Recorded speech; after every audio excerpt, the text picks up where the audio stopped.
والصلاة والسلام على خير خلقه محمد وآله الطيبين الطاهرين واللعن الأبدي على أعدائهم أجمعين. أما بعد فقال الله الحكيم بسم الله الرحمن الرحيم قل أعوذ برب الناس ملك الناس إله الناس من شر الوسواس الخناس الذي يوسوس في صدور الناس من الجنة والناس. ہم نے آخری دن جو فرمان آپ کی خدمت میں پیش کیا تھا امیر المومنین علیہ السلام کا، وہ یہ تھا اذا وسوس الشیطان الی احدکم فلیتعوذ باللہ. اگر کوئی شیطانی وسوسے کا شکار ہو جائے، شیطانی وسوسے وہ کئی قسم کے ہیں. بعض اوقات انسان واہمے کا شکار ہو جاتا ہے، مجھے کچھ ہونے والا ہے، اپنی جان کو کوئی خطرہ وغیرہ محسوس کرتا ہے، یا بعض اوقات دل میں برے خیالات آتے ہیں عقائد کے حوالے سے، اللہ کے بارے میں، نبی کے بارے میں، امام کے بارے میں نعوذ باللہ بے اختیار برے خیالات آتے ہیں. ان خیالات کا آ جانا جو ایک غیر اختیاری عمل ہے، وہ کوئی قابل محاسبہ یا مواخذہ جرم نہیں ہے. وہ خدا اس کام کا محاسبہ کرتا ہے یا وہ مواخذہ کرتا ہے جو بندہ اپنی مرضی سے کرے، اپنے اختیار سے کرے. بے اختیار عمل انسان سے اگر سرزد ہوتا ہے تو اللہ اس کا محاسبہ نہیں کرتا، اس کا خدا کی بارگاہ میں بندہ جواب دہ نہیں ہے. جب تک کہ ان شیطانی وسوسوں کا اظہار نہ کرے، صرف دل میں برے خیالات کا پیدا ہو جانا، یہ اس کی وجہ سے بندہ جواب دہ نہیں ہے. کسی بھی قسم کے شیطانی وسوسے اگر انسان کو آتے ہیں، بہت لوگ وہ کرتے ہیں، ہمارے لائیو پروگرام میں بھی لوگ اس طرح کے سوالات کرتے ہیں، بالمشافہہ بھی، آمنے سامنے بھی، ٹیلی فون کے ذریعے. فرمایا وسوس الشیطان الی احدکم فلیتعوذ باللہ. یہ ایک دو کام کرے، ایک اعوذ باللہ من الشیطان اللعین الرجیم کہے، ایک اور دوسرا ولیقل، اور یہ اس کی تلاوت کرے آمنت باللہ وبرسولہ مخلصا لہ الدین، آمنت باللہ ورسولہ مخلصا لہ الدین. اچھا، یاد آ گیا مجھے، کل نماز جمعہ کے بعد جب ہم دعا وغیرہ سے فارغ ہوئے تو ایک مومن نے کہا کہ میں آپ سے ایک بات کرنا چاہ رہا ہوں، پہلے اس کی آپ سے میں معافی مانگتا ہوں. میں ڈر گیا، تو کتنی بڑی کوئی جسارت کرنے لگے ہیں، ایڈوانس جو ہے نا وہ معذرت خواہی کر رہے ہیں. میں نے کہا فرمائیں. کہا کہ آپ جو ہے نا نماز میں اعوذ باللہ نہیں پڑھتے اور اس کا حکم ہے، آپ گناہگار ہو رہے ہیں. اچھا، وہ آغا شریفی میرے ساتھ کھڑے تھے. میں نے کہا نہیں، وہ ہر حکم آپ جا کے دیکھیں، ہمارے مراجع بھی نماز پڑھاتے ہیں، اکثر جو ہے نا اعوذ باللہ من الشیطان الرجیم نہیں پڑھتے. تو ہر حکم کی تعمیل وہ ضروری نہیں ہے. اور بھی لوگ مسائل پوچھ رہے تھے، میں نے ان کو آغا شریفی کے حوالے کر دیا. میں نے کہا یہ آپ کو جو ہے نا مزید سمجھائیں گے. وہ ان کو سمجھا رہے تھے. یہ یعنی عوام الناس کے علاوہ بعض علماء بھی قرآن میں اگر کسی آیت میں کسی چیز کا حکم دیا ہے، اس کو واجب ڈکلیئر کرتے ہیں. لوگ کہتے ہیں کہ واجب ہے. مثلا وَمِنَ اللَّيْلِ فَتَهَجَّدْ عَسَىٰ أَن يَبْعَثَكَ رَبُّكَ مَقَامًا مَحْمُودًا. کل ان سے میں نے زیادہ بحث نہیں کی، آغا کا حوالے کر دیا. وَمِنَ اللَّيْلِ فَتَهَجَّدْ حکم ہے، رات کو تہجد پڑھو. جو نہیں پڑھتا وہ گناہگار ہے. بہت مستحب مؤکد ہے. علیک بصلاۃ اللیل، یہ آرڈر ہے امیر المومنین کے لیے رسول خدا کا. یا علی علیک بصلاۃ اللیل، علیک بصلاۃ اللیل، علیک بصلاۃ اللیل. علیکہ کا مطلب ہوتا ہے یعنی تجھ پر لازم ہے. علیک بصلاۃ اللیل تجھ پر لازم ہے، یعنی واجب نہیں ہے. اسی طرح یہ نماز جمعہ کے بارے میں ہے. اذا نودی للصلاۃ من یوم الجمعہ فَاسْعَوْا إِلَىٰ ذِكْرِ اللَّهِ وَذَرُوا الْبَيْعَ. ہاں تو اچھا جی، اذا نودی للصلاۃ، جمعہ کے دن جب نماز کے لیے پکارا جائے تو اپنا خرید فروخت کاروبار بند کرو اور دوڑ کے جو ہے مسجد جاؤ. یعنی اس یہ سمجھے کہ نماز جمعہ واجب ہے، اگر کوئی نماز جمعہ نہیں پڑھے گا تو گناہگار ہوگا. ٹھیک ہے، واجب اختیاری ہے، آپ کی مرضی ہے. اگر جمعہ پر وقت پڑھا جاتا ہے، آپ کو اختیار ہے جمعہ پڑھو، بے شک ظہر مت پڑھو، بشرطی کی پر وقت پڑھا جائے. اور یا پھر ظہر پڑھو جمعہ نہ پڑھو. ہر امر اور حکم جو قرآن اور سنت میں آپ کو ملے گا وہ کام جو ہے نا وہ واجب نہیں ہوتا.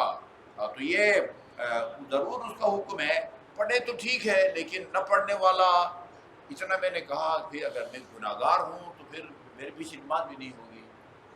ٹھیک ہے نا جی، جو نہ صرف گناہگار، نماز باطل ہو جائے گی. یعنی اگر اعوذ باللہ من الشیطان الرجیم کہنا واجب ہے، جس طرح بسم اللہ الرحمن الرحیم واجب ہے، بسم اللہ الرحمن الرحیم جان بوجھ کے نہ پڑھے تو اس کی نماز باطل ہو جائے گی.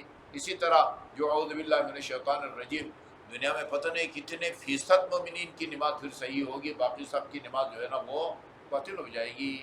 ہر حکم کی تعمیل واجب نہیں ہوتی، یہ دیکھنا ہوتا ہے، روایات میں چھان بین کرنی ہوتی ہے.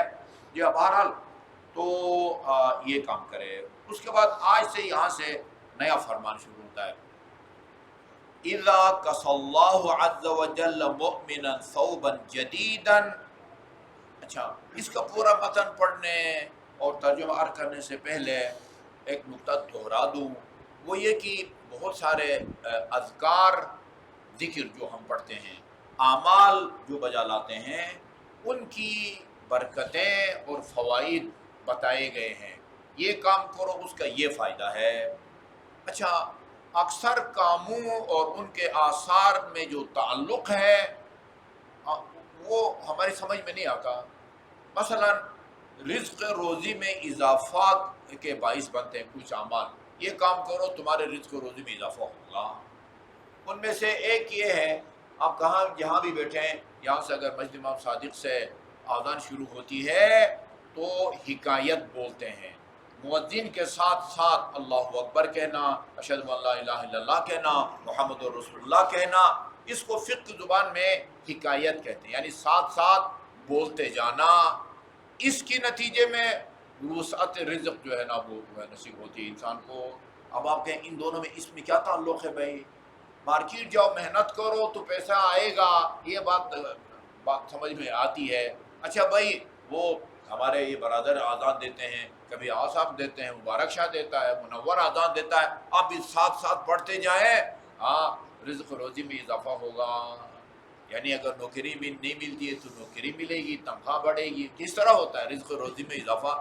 ہمیں ان میں تعلق کو سمجھ میں نہیں آتا. ہمیں بھئی آذان کو کے جملوں کو ساتھ ساتھ دہرانے، نوکری ملنے یا ترقی ملنے، کسی بھی ذریعے سے رزق روزی میں اضافہ، ان کا آپس میں کیا تعلق ہے؟ کہیں تعلق سمجھ میں آتا ہے، کہیں تعلق سمجھ میں نہیں آتا. اچھا جی، اگر غریب ہو، فقیر ہو، صدقہ دے کے خدا سے تجارت کرو تو امیر ہو جاؤ گے. وہ صدقہ دوں گا تو کھرا نقصان ہے بھائی، نقصان ہے. گندم اگر آپ کی ہے، زکوٰۃ کی چند بوریاں اگر آپ دیتے ہیں، سیدھے آپ کے گھر سے جو ہے نا وہ منو کے حساب سے گندم نکل رہی ہے، تو پھر کدھر سے پیسہ آئے گا؟ یہ پھر خدا کی ذات پر اعتبار والی بات ہوتی ہے، خدا رسول اور امام کی بات پر اعتبار کرنے والی ہوتی ہے. ابھی میں نے اس دن اشارتاً عرض کیا تھا کہ اگر آپ کو کوئی نئے کپڑے نصیب ہوتے ہیں تو ان نئے کپڑوں کو پہننے سے پہلے یعنی ایک عمل اور ذکر کا حکم ہے اور اس کا فائدہ بتایا گیا ہے. یہ فائدہ ہماری سمجھ سے کم از کم بالاتر ہے، لیکن یہ تعلق کو سمجھنے کی ضرورت نہیں ہے. ٹھیک ہے جی، یعنی تعبداً، یعنی آرڈر سمجھ کے. تعبد کا مطلب ہوتا ہے آپ کو فلسفہ سمجھ میں آئے یا نہ آئے، اس عمل اور اس کے فائدہ میں تعلق آپ کے سمجھ میں آئے نہ آئے، اس کو حکم خدا سمجھ کے، آرڈر سمجھ کے انجام دو. آپ انشاءاللہ یہ برکتیں آپ کو نصیب ہوں گی۔ اچھا ابھی متن پڑھتا ہوں۔ اذا کس اللہ مؤمنا ثوبا جدیدا، لفظی ڈکشنری والا ترجمہ یہ ہے اگر یا جب اللہ تعالیٰ کسی مومن کو نیا کپڑا پہنائے، یعنی خدا آپ کو نیا کپڑا دے اور آپ اس کو پہننے لگے، تو اس کو پہننے سے پہلے فلیتوضا، وضو کریں۔ وضو کا مطلب صحیح وضو ہے، ٹھیک ہے نا جی؟ یعنی یہ جو بعد میں برکتیں بتا رہے ہیں، اگر صحیح وضو نہیں ہوگا پھر وہ برکتیں نصیب نہیں ہوں گی، ٹھیک ہے نا؟ صحیح وضو ہونا چاہیے، فارمولہ صحیح ہو تو دوائی کارگر ثابت ہوتی ہے، ورنہ الٹا نقصان ہوتا ہے۔ ہمارے لہٰذا کہتے ہیں، ہمارے الحمدللہ ڈاکٹروں کی مہارت میں کوئی شک نہیں ہے۔ بہت سارے میں نے سنا ہے مومنین باہر سے آ کے ادھر سرجری کراتے ہیں، باہر سے آ کے ادھر سرجری کرا کے چلے جاتے ہیں، لیکن ادھر اگر کوئی کمزوری ہے وہ فارمولے کا صحیح استعمال نہ ہونا ہے دوائیوں میں، ورنہ الحمدللہ دنیا بھری پڑی ہے پاکستانی ماہرین سے، جو ہے نا مختلف بیماریوں کے ماہر، ادھر امریکہ میں یو کے میں ٹاپ کے ہمارے ماہرین ہیں، لیکن ادھر جو کمزوری ہے وہ جو ہے نا ذمہ داریوں کا احساس نہیں ہے۔ بہرحال وضو کرے، صحیح وضو کرے، ایک کام ولیصلی رکعتین، اور وضو کر کے 2 رکعت نماز پڑھے۔ ہر نماز میں وضو ضروری ہے، سوائے آپ کی نماز جنازہ کے، ادھر حقیقت نماز ہی نہیں ہے۔ ہم کہتے تو ہے نماز جنازہ، لیکن وہ نماز نہیں ہے، نہ اس میں وضو شرط ہے، نہ اس میں ہم سورہ فاتحہ پڑھتے ہیں، نہ اس میں رکوع ہے، نہ سجدہ ہے، نہ سلام ہے۔ اہل سنت پڑھتے ہیں السلام علیکم، ہمارے ہاں سلام بھی نہیں ہے، جبکہ حدیث میں ہے لا صلاۃ الا بطہور، طہارت کے بغیر کوئی نماز نہیں ہوتی، لا صلاۃ الا بفاتحۃ الکتاب، سورہ فاتحہ کے بغیر کوئی جو ہے نا وہ نماز نہیں ہوتی۔ اصل میں دعا ہے، نام اس کا جو ہے وہ صلاۃ رکھا گیا ہے۔ 2 رکعت نماز پڑھے، پھر وہی بات ہے، یہ آگے جو برکتیں بتائی گئی ہیں وہ اسی صورت میں ہوگی کہ وضو بھی صحیح ہو، پھر نماز بھی صحیح ہو، قرات بھی جو ہے نا وہ صحیح ہو۔ یہ ساری باتیں جو ہے نا وہ اس کے اندر ہونی چاہیے۔ یہ 2 کام، وَلْيَقْرَأْ فِيهِمَا أُمَّ الْكِتَابِ۔ اچھا یہ جو 2 رکعت نماز پڑھے گا، ہر رکعت میں اس نے کیا پڑھنا ہے؟ ہر رکعت میں کبھی یہ لکھی ادھر لگا دیں گے، کسی کو فائدہ ہوگا تو ہمیں ثواب بھی ہوگا۔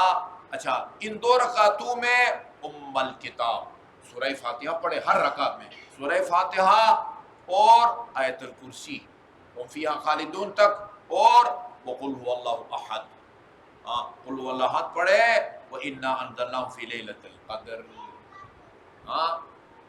ہر رکعت میں آیت الکرسی، سورہ فاتحہ، آیت الکرسی، قل هو اللہ، جس کو سورہ توحید بھی کہتے ہیں، سورہ اخلاص بھی کہتے ہیں، وہ پڑھے، اور سورہ قدر، انا انزلناہ فی لیلۃ القدر پڑھے ہر رکعت میں۔ اس کے بعد پھر ثم